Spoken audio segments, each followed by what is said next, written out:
Hello दोस्तों, नमस्कार। मैं आप लोगों का हार्दिक अभिनंदन करता हूं अपने ट्रेडर बार स्टॉक मार्केट 1.0 में। तो जो अपना देसी था उसका नाम चेंज करके 1.0 कर दिए, क्योंकि जो जीरो लेवल का ट्रेडर्स बार था वो तो भाई साहब इसका तो समझ ही गए हैं आप लोग कि इस पर कुछ कर नहीं पाते हैं। तो ठीक है, कोई नहीं, दिक्कत नहीं है। इस पर हम थोड़ा सा स्थिर हो गए हैं। तो मैंने सोचा कि जो अपना देसी है, क्योंकि इससे क्या ना आदमी मोटिवेट होता है और जो है, तो इसीलिए 1.0 कर दिए। और जो अपना मनी बार था उसको हमने 2.0 कर दिया। ये आपका लेटेस्ट वर्जन में ट्रेडर्स बार का उत्पत्ति हो गया है। ठीक है, तो चलिए आप लोगों का हार्दिक अभिनंदन करते हैं ट्रेडर बार स्टॉक मार्केट यूट्यूब चैनल में। आइए, हम लोग टीवीएसएम फैमिली हैं तो भाई रहेंगे, कोई इसमें प्रॉब्लम नहीं है। तो अभी हम लोग, अब वही अंदाज होगा, थोड़ा सा क्या है ना कि वो मतलब दिख नहीं रहा था ना लोगों, तो अंदर से ना आदमी मोटिवेट नहीं हो पा रहा था, थोड़ा सा मतलब ऐसा ऐसा लगा था। अब क्या है कि मुझे इसका टेंशन नहीं है, ये सब्सक्राइबर का टेंशन नहीं है, वो तो आ ही जाएंगे, आना ही पड़ेगा। जैसे एफआईएस को नहीं बोलते हैं कि फूफा को आना पड़ेगा, तो मुझे पता है कि मेरे सब्सक्राइबर को आना ही पड़ेगा, कोई चारा नहीं है ना उनके पास, आना ही पड़ेगा। तो चलिए शुरू किया जाए अपना ये नया एनर्जी के साथ। और जो लोग हैं तो टेलीग्राम अपना ज्वाइन कर लीजिए तो बढ़िया है। तो सबसे पहले अभी हम बात करते हैं कि पीएसयू। तो आपने देखा कि आरबीआई ने जो अभी शांतिकांत दास साहब ने जो अपना न्यूज़ दिया, अपना जो सीआरआर कम किया और एफसीएन जो भी था फॉरेन मतलब जो रेट है उस पर बढ़ाया है, एफसीएनआर डिपॉजिट इंटरेस्ट को बढ़ाया है। ठीक है, तो बढ़िया है। और यहाँ पर सीआरआर भी कम किया है, 4.5 से वहाँ 4 किया है शक्तिकांत दास साहब। तो दोनों तरफ से लिक्विडिटी बढ़ाया है।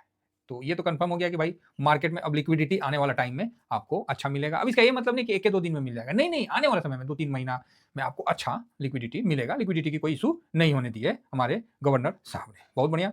तो इसका जो सबसे अच्छा बेनिफिट किसको मिलेगा? सरकारी बैंक को। ठीक है, तो सरकारी बैंक कौन सा इंडेक्स आता है? तो निफ्टी पीएसयू बैंक। ठीक है, ये देखिए, आप सेक्टर में जाइए और सेक्टर में जैसे आप जाइएगा तो निफ्टी पीएसयू बैंक आपको देखने को मिलेगा। ये सेक्टोरियल इंडाइसेस में आता है, तो ये आपने देखा। तो अब निफ्टी पीएसयू बैंक को कौन कवर करता है? तो उसको हम लोग 20 से कवर करते हैं, पीएसयू 20 से। ये देखिए, ये सब एनएससी के साइट पे लिखा हुआ है। दोस्तों मेरा काम है कि आपको इंफॉर्मेशन आपके तक पहुंचाना।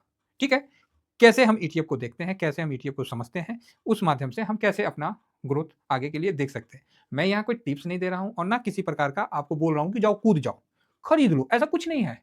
ये एक नॉलेज के लिए है, पसंद आता है तो ठीक है, समझ रहे हैं ना, एक नॉलेज के लिए भाई साहब, आप नॉलेज से गेन करिए, आप समझिए इन चीजों को।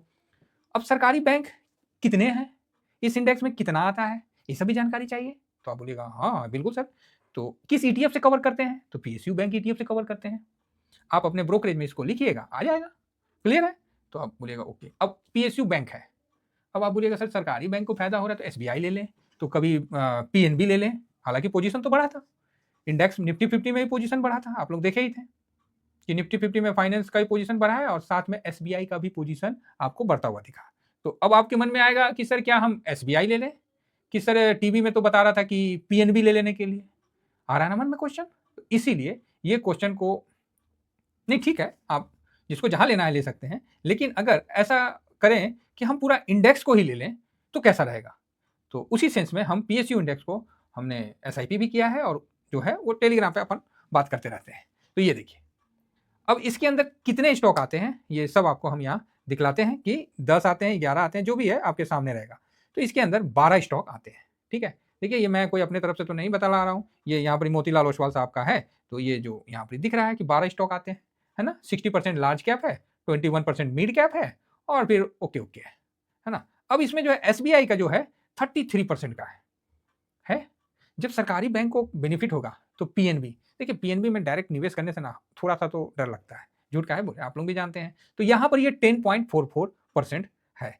अब यहाँ एक लॉजिक है, अगर पीएनबी में कई लोग बोल रहे हैं कि सर वो तो बहुत अच्छा है, ये है वो है, चाहे एसबीआई में बोल रहे हैं कि मतलब एक बहुत स्ट्रॉन्ग व्यू दे रहे हैं, तो उनको ये बताना पड़ेगा कि ये सरकारी इंडेक्स है, इसमें 33% एसबीआई है। इसका मतलब एसबीआई तो अच्छी है, लेकिन इतनी अच्छी भी नहीं है कि इसको 100% रख लिया गया। है ना, बाकियों को भी स्थान दिया गया है, नहीं तो नहीं देना था। जो सामने है 50% डायरेक्ट कर देना था, बाकी को सबको हटा देना था, 1-1% में रख देना था। तो जिनको लग रहा है कि पीएनबी बहुत अच्छा है, जो कि टीवी पे भी बताया गया कि पीएनबी में लिक्विडिटी बढ़ेगा, फलाना बढ़ेगा, दिखाना बढ़ेगा, तो सर मैं किसी एक बैंक के लिए नहीं बोल रहा हूं, मैं तो एक जनरली बात कर रहा हूं कि जो इंडेक्स है फिर तो वहाँ पीएनबी को 50% रख देना चाहिए था, बाकी को कम कर देना चाहिए था, जब बैंक ऑफ बड़ौदा को ही रख देना चाहिए। तो नहीं, ऐसा तो हुआ नहीं। तो ये चीज़ हम लोग को सीखना चाहिए कि किसी भी एक स्टॉक पे जब भारत का इंडेक्स भरोसा नहीं करता है, वो भी 12 स्टॉक रखता है अपने अंदर, तो हम किसी एक स्टॉक पे अपना पूरा पैसा लगा दें, तो ये काहे का बुद्धिमानी होगा? बात समझ गए मैं क्या कहने जा रहा था? तो इसीलिए मुझे तो सर सारे स्टॉक से प्यार है। मुझे तो भारत के जितने सरकारी बैंक है ना, 12 के 12 जो भी हैं, यहाँ तो यही दिखा रहा, हमको इससे प्यार है, किसी एक से प्यार नहीं है, हमें सबके साथ प्यार है। बताइए कैसा लगा आपको जान के? आप बोले बहुत बढ़िया सर। अब हम आते हैं थोड़ी-सी रिटर्न की बात। तो भैया रिटर्न जो है पीएसयू बैंक 20 कैसा दिया है? 6 महीना में देखें तो एक डाउन चल रहा था और हम लोग इसको बोल रहे थे कि सुतल साँप है। कौन साँप? इसको हम सोया हुआ साँप बोलते हैं कि ये सुतल रहेगा, सुतले-सुतले एक के बाद फन काट लेगा। समझे? एकदम स्माइली टाइप का फन काट लेगा। लो, हाँ, बोलेंगे लो हम जाग गए, करो क्या करोगे? ठीक है? ऐसे सुतल रहेगा, तो ये जाग गया भाई। जागा है तो ऐसे ही जाग गया है। तो आप बोलिएगा ऐसा कहाँ मेरे को एंगल दिख रहा है? तो मैं दिखलाता हूँ। ये देखिए, यहाँ से सुतल गिरते हुए आ रहा था, एक के बाद धड़ाम से जाग गया। एक के बाद धड़ाम से जाग गया। तो ये सुतल साँप है, कब जाग जाएगा कौन पता है? ये जाग गया। तो बहुत सुंदर सर। तो लेकिन आप देखिएगा 6 महीना में एक तरफा गिरावट ही आपको यहाँ देखने को मिला। यहाँ 15% दिख रहा है ऐसे तो, और बाकी 2% का रिटर्न है। ड्यूरिंग दिस ईयर में देखिएगा तो 25% का रिटर्न है ना? पिछले से। तो रिटर्न तो बहुत खतरनाक दिया है। बाकी अगर आप इसके हाई को देखिएगा जिस समय चुनाव का रिजल्ट आ रहा था, तो ये देखिए 21-22% तो गिरा है। एक चीज तो कंफर्म है, 70 का लेवल तो बहुत ही स्ट्रांग बन गया है, यहीं पर ही जो दिख रहा है ये है ना? बाकी चार्ट में चलते हैं। तो एक साल में आप देखिए 30% 31% का रिटर्न है, बल्कि ऊपर से गिरा हुआ है। 5 साल का रिटर्न देख लेते हैं तो 200% 193% का रिटर्न दिया हुआ है, तो खराब नहीं दिया हुआ है। हालांकि जब ये साइडवेज होता है तो फिर समझ लीजिए हालत खराब करता है, जब भागता है फिर मौका नहीं देता है। तो इसमें जो पोजीशन है इसको हमेशा बहुत संभाल के लेके चलना चाहिए। आइए थोड़ा सा इसके चार्ट पे बात कर लेते हैं। जो जापान के द्वारा वो दिया गया कैंडल है, उस पर भी थोड़ा सा डिस्कस कर लेते हैं। इसका भी सपोर्ट रेसिस्टेंट हम लोग देख लेते हैं, समझ लेते हैं, आगे बढ़ते हैं। तो यहाँ सर पीएसयू बैंक कहाँ गया, आ जाओ। हाँ, तो ये भाई साहब ये देखिए पूरा एकदम तलवार की तरह कटकुट करके आगे बढ़ रहा है ना? तो जैसे आप यहाँ देखिएगा 3 आवर का चार्ट है, तो कहीं न कहीं आपको यहाँ पर ही हर मतलब 2 बार से सपोर्ट होता हुआ दिख रहा है, जो कि तो बहुत अच्छा है। 69, 70 बहुत सुंदर है। और हम लोग इस पे भी बोले थे कि 72 के ऊपर आ गया, अति सुंदर। और वहाँ से देखिए ये हम लोग का लाइन था तो इसके ऊपर भी आ गया, और बढ़िया। मतलब जितना भी हम लोग का द्वारा था तो वो सब ये पार करते हुए जा रहा है। अब इसका जो टारगेट है ना, ये कहीं न कहीं अभी मेरे को 1 मिनट थोड़ा-सा चार्ट को हम बड़ा लगा लेते हैं 1 दिन का। हाँ, जिससे क्या है कि थोड़ा-सा दूर तक का दिख जाए। हाँ, तो यहाँ पर ये हल्का-सा एक रुकावट है। बाकी ये रुकावट मुझे नहीं लगता है कि इतना स्ट्रॉन्ग मतलब रोक पाएगा, ये जो समय है, ये 80 के आस-पास थोड़ा-सा रुकावट है, तो मुझे नहीं लग रहा है कि इतना है। तो इसको क्रॉस करते साथ ये एक 82 का लेवल आपको दिखेगा, और 82 पॉइंट या 83 के ऊपर जब बंद होगा ना, तब तब करेगा ये तांडव। ये बात याद रखिएगा। 83 के ऊपर जब ये बंद होगा, तब ये करेगा तांडव। अदरवाइज़ ये साइडवेज जाए तो ज़्यादा बेटर है, ठीक है? लेकिन इसको चढ़ाएँगे, ठीक है? ऐसा हो सकता है। मेरे हिसाब से तो साइडवेज जाना चाहिए जो कि ज़्यादा अच्छा है। 83 क्रॉस किया ना तब करेगा वो तांडव। पकड़ते रहो साँप को, वो मानेगा नहीं, फुर्र से भागेगा। हालाँकि 55% का डिलीवरी पोज़ीशन लिया गया है, और जो लोग कहते हैं ना कि ईटीएफ में सर ईटीएफ में खरीद लेंगे तो बिकेगा नहीं, तो आइए पीएसयू बैंक आपको दिखलाते हैं। भाई 62 करोड़ से ऊपर का है तो नहीं है बिकेगा, सही बात है ना? 62 करोड़। बाकी 77 लाख का तो वॉल्यूम दिख रहा है। 62 करोड़ का वॉल्यूम भी है, वैल्यू है। तो कोई भी आपका सौदा कटने में तो टाइम नहीं लगेगा मेरे हिसाब से। तो बढ़िया है ना? मुझे तो अच्छा लगता है, बाकी आप देख लीजिए, आपको पसंद होना नहीं होना वो आपके ऊपर है। ये 4 दिसंबर को आपने देखा काफ़ी बड़ा इसमें एक ट्रेड हुआ 110 का, मतलब 110 करोड़ का। परसेंटेज जो डिलीवरी था, इसको भी एक बार नज़र मार लिया जाए कि क्या स्थिति है डिलीवरी परसेंटेज का।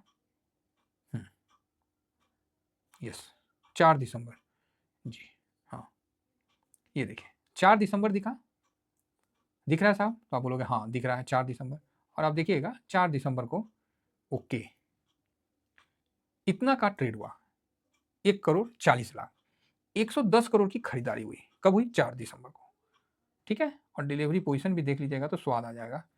78.4% का डिलीवरी पोजीशन लिया गया।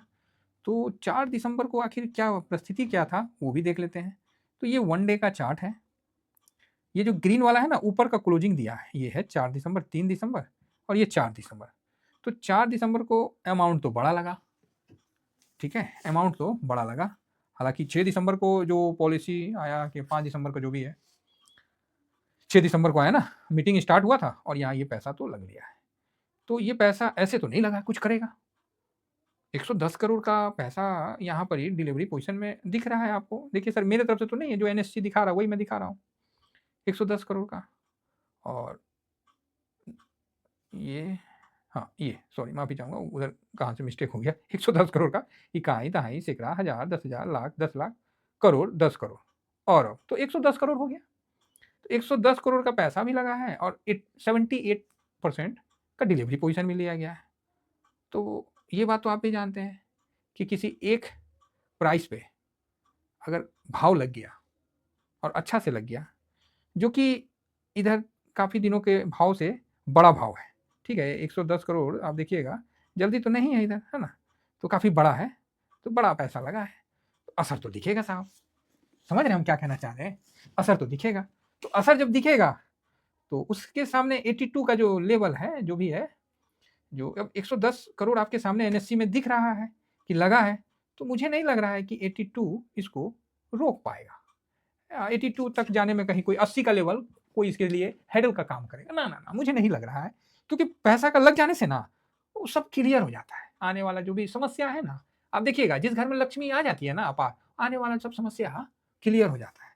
तो मेरे हिसाब से इसको भी ये सब क्लियर हो जाएगा, ऐसा अनुमान है, और ये करेगा कुछ तांडव, ऐसा मेरा अनुमान है। तो है पोजीशन, होल्डिंग में भी है, तो देखते हैं क्या होता है। मजा तो आने वाला है, ठीक है। इसी उम्मीद के साथ अपने वाणी को विराम देने से पहले, मतलब सुतल सांप जागेगा, सोया हुआ सांप कुछ करेगा, है ना? तो जो फर्स्ट बार मतलब जो विजिट कर रहे हैं, वो मेरा टीवीएसएम का, जो टीवीएसएम टाटा वाले हैं, टीवीएसएम ई टाटा वाले, इसको जरूर ज्वाइन करिए, ठीक है। ये फ्री चैनल है, कहीं कोई समस्या नहीं है, आप आराम से ज्वाइन करिए, तो वीडियो का लिंक वगैरह आपको सब प्रोवाइड किया जाता है, ठीक है। तो चलिए, आशा करता हूँ कि आपको ट्रेडर बार स्टॉक मार्केट 1.0 में मजा आएगा, और ये सफ़र हम ट्रेडर बार स्टॉक मार्केट से बेटर आगे करेंगे। हालांकि इसका सेकेंड वर्जन भी हमने लॉन्च कर रखा था, बस अभी नाम चेंज करके ट्रेडर बार स्टॉक मार्केट 2.0 कर दिया गया है। तो इसमें और कुछ एडवांस वर्जन डालेंगे, ठीक है। चलिए, इतना ही कहकर अपनी वाणी को विराम देता हूँ। Thank you very much. जय हिंद, जय भारत।